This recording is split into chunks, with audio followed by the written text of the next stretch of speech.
এই যে 5ই আগস্টের গণ অভ্যুত্থান, এটা একটা সম্মিলিত অভ্যুত্থান। এই দুটো জিনিস গণভোটে অনুমোদন হবে, কিন্তু গণভোটের মধ্য দিয়ে এই যে মীমাংসা, নোট অফ ডিসেন্টের মীমাংসা হয়ে যাবে, এইরকম কোনো ঐকমত্য হয়নি। কাজে আমরা যেটা ঐকমত্য হচ্ছে না, এটা যদি আমরা চাপিয়ে দিতে চাই, পরিষ্কারভাবে এখন এই বাস্তবতায় এসে আমরা একটা রাজনৈতিক দ্বন্দ্বের জায়গা তৈরি করব।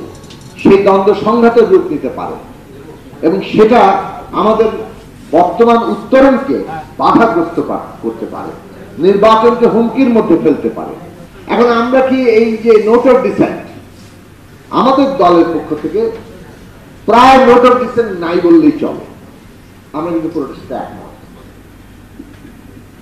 কিন্তু আমরা জানি যে অনেকগুলো দল নোট অফ ডিসেন্ট দিয়েছে এবং এর মধ্যে বিএনপির মতো দেশের অন্যতম প্রধান কিংবা বড় রাজনৈতিক দল, তাদেরই নোট অফ ডিসেন্ট বেশি। এখন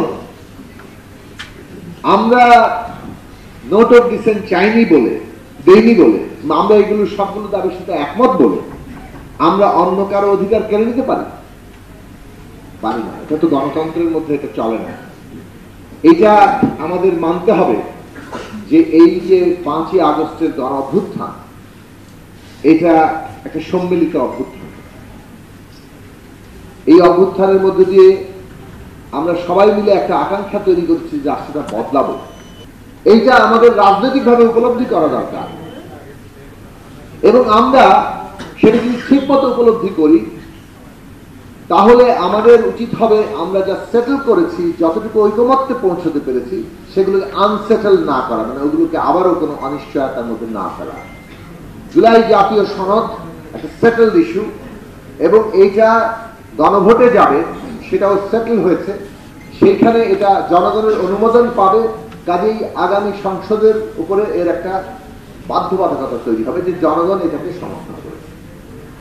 আবার আমরা এটাও একমত হয়েছি যে আগামী সংসদের উপর একটা কনস্টিটিউয়েন্ট পাওয়ার অর্পণ করা হবে একটা নির্দিষ্ট সময়ের জন্য, যাতে এই জুলাই জাতীয় সনদের সংস্কারগুলো সংবিধানে সংযোজিত হলে সেটা টেকসই হয়, সেটা আদালত কর্তৃক কোনো চ্যালেঞ্জের মুখে না পড়ে এবং এর জন্য আলাদা আর কোনো অনুমোদনের প্রয়োজন না পড়ে।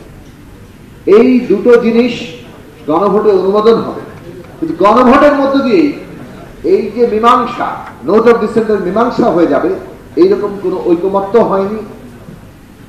কাজে আমরা যেটা ঐকমত্য হচ্ছে না, এটা যদি আমরা চাপিয়ে দিতে চাই, পরিষ্কারভাবে এখন এই বাস্তবতায় এসে আমরা একটা রাজনৈতিক দ্বন্দ্বের জায়গা তৈরি করব।